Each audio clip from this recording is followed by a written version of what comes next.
Acid rain fell like judgment on the ruins. General Carson Dra, 43, and weathered by 8 years of war, crouched in the wreckage. This was the desperate endgame. Delta, report, he growled. His squad had secured the command center. His orders were clear. Protocol 7, no prisoners. An order that tasted like ash. This enemy fought for survival, just as his own people did. Movement, a shadow in a ruined hub. Dra's rifle snapped up, targeting a blue-skinned figure, an elite sniper, pinned by rubble. Indigo blood stained the concrete. She was wounded, yet silent. Not defiant, not afraid, just ... waiting.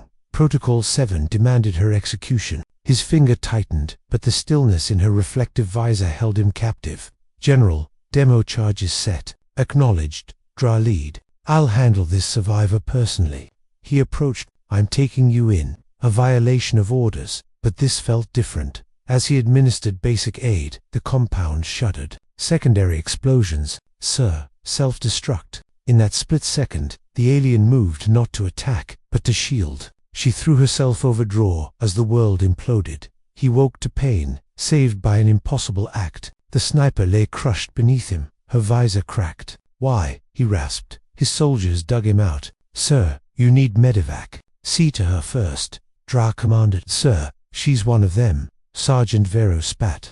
Protocol 7 is suspended. Dra snapped, his voice echoing. This prisoner saved my life. If we kill an enemy who shows mercy, what does that make us? He saw the doubt seed itself in their faces. For years, they'd called him Lucky Drow, the general who walked through fire untouched. He now wondered if luck had a name.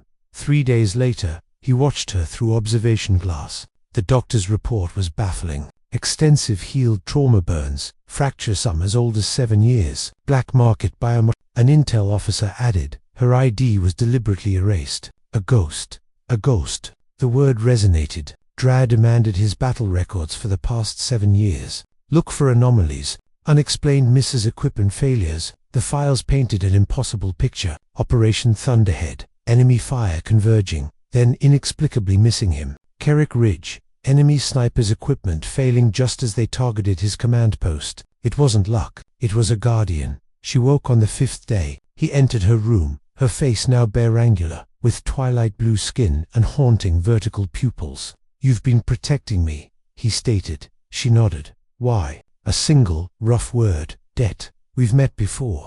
Her gaze intensified. Long ago. You would not remember. Try me. Alaris, she whispered. The name hit him like a physical blow. Alaris, a pacification early in the war. His orders, no witnesses. He'd rounded up civilians, found only farmers, but the order stood. He'd looked the other way, allowed escapes. The storage cellar, he breathed. A girl, hiding. You raised your weapon, she said, then lowered it, told me to run. I marked you as eliminated. Dra finished. You were that child. I followed, she explained. Learned, trained, became what I needed to be.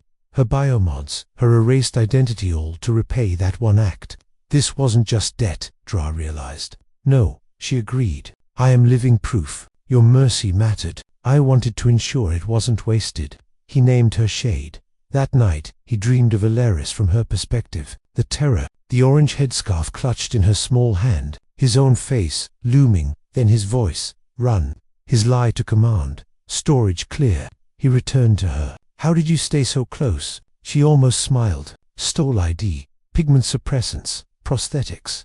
I served in your military. Arranged transfers. I was invisible, right before your eyes. Weeks passed. Sergeant Vero confronted him, his face tight with grief. She's one of them. They killed my brother. Why is she an honored guest? Because our enemies are people, Sergeant Dra said. And she saved my life.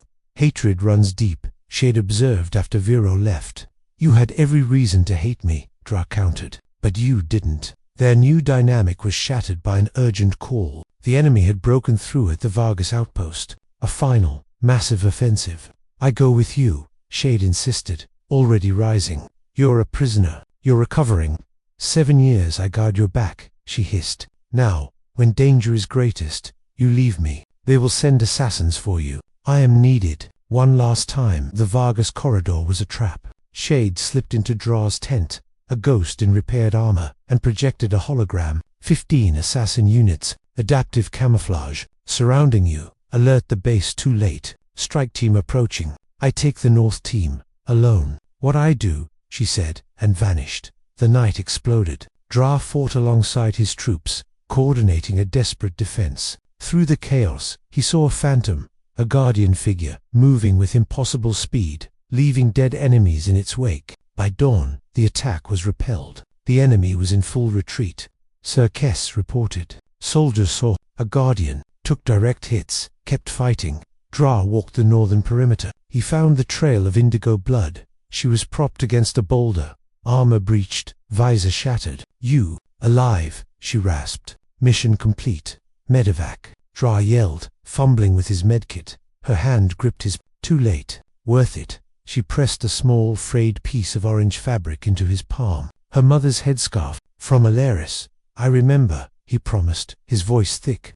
Was it enough? She whispered. Did I balance? Does your mercy still have meaning? It wasn't about debt, Dra said, tears blurring his vision. You proved compassion can change everything.